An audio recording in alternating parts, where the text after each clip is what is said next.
TGRI Maras, tempat kita saling sakiki, saling pedi, saling satingi.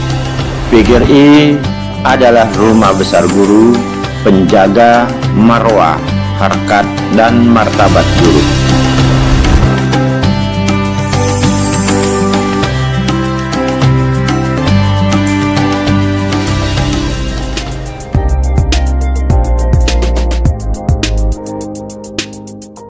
Assalamualaikum warahmatullahi wabarakatuh. Bertemu kembali dengan saya Ibu Sarah SPD MPD.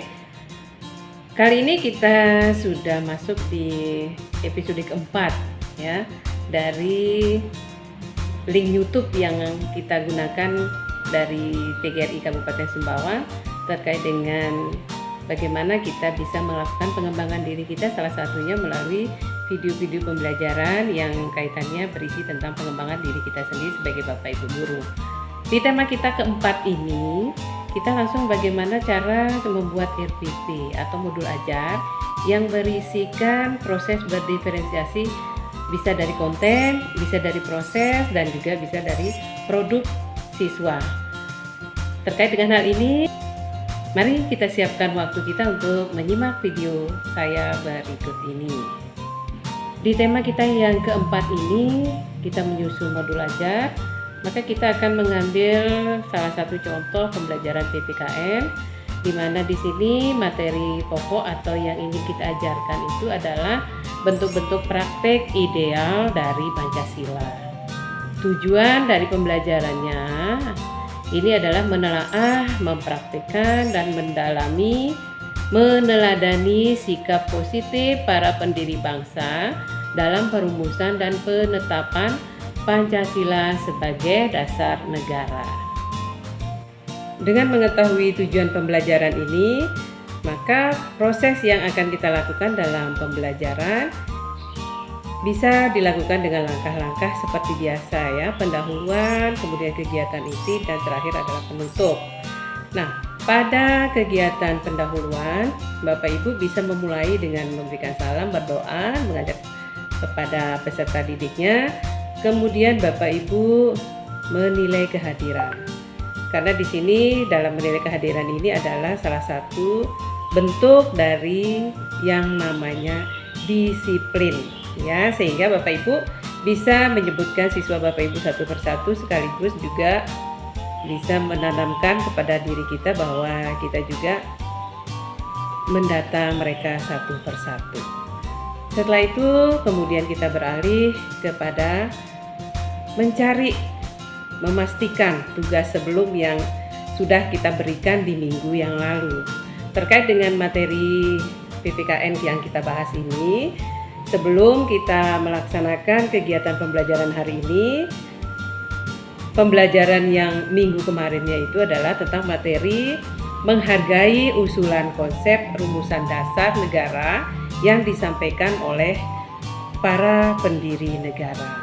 Nah, mungkin kita bisa ulang materinya sehingga kita bisa mengetahui apa kesulitan anak-anak kita. Apakah mereka masih mengingat apa yang pernah dibahas di minggu kemarin, atau bisa juga kita menanyakan aktivitas mereka, karena di sini juga ada diagnostik awal sebelum pembelajaran ini kita mulai, sehingga kita juga dapat mengetahui persiapan peserta didik kita untuk melaksanakan pembelajaran kita hari ini. Setelah itu bisa juga kita menyampaikan motivasi tentang apa saja yang diperoleh pada saat mereka mempelajari materi yang kita sampaikan minggu lalu. Apa teladannya, sikap yang bisa diambil dari para pendiri tokoh negara. Kemudian barulah kita beralih ke kegiatan inti. Nah, di kegiatan inti ini Bapak Ibu bisa melakukan proses berdiferensiasi. Bagaimana proses berdiferensiasinya? Bapak Ibu memberikan sebuah link video. Satu link saja Bapak Ibu yang diberikan kepada siswa, kemudian Bapak Ibu menampilkannya di kelas dengan layar LCD yang sudah disiapkan sebelumnya. Apa yang bisa mencapaikan tujuan pembelajaran kita ini? Kita bisa mengambil link video tentang proses sidang BPUPKI. Nah, itu saja yang bisa kita berikan kepada siswa kita. Nanti mereka akan mengamati, menelaah ya. Kemudian bisa juga mengambil sikap-sikap positif yang bisa kita ambil dari para tokoh pendiri bangsa kita ini. Ya. Jadi melalui video itu mereka akan mengamati, kemudian mereka akan menulis, kemudian mereka juga akan mengisi LK yang sudah diberikan atau dipersiapkan oleh Bapak Ibu guru. Dari cara mereka mengamati, dari cara mereka menelaah video tersebut, kemudian menulisnya, dituangkan di dalam LK-nya itu juga sudah terlihat bagaimana jika siswa itu yang betul-betul mengamati, pasti akan jawabannya berbeda dengan siswa yang lain. Termasuk juga walaupun mereka kerjasama dalam sebuah kelompok diskusi. Nah, setelah itu kita memberikan LK, kemudian mereka jawab. Dan setelah dari hasil jawabannya itu, mereka akan mempresentasikan. Artinya secara sederhana, mereka akan maju ke depan, kita buatlah mereka menjadi siswa yang berperan aktif. Bagaimana caranya?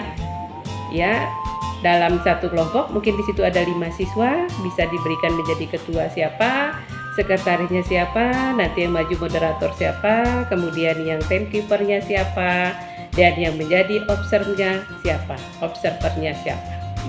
Nah, jadi di situ ada 5 orang, 5 anak ini juga memiliki peranan yang berbeda.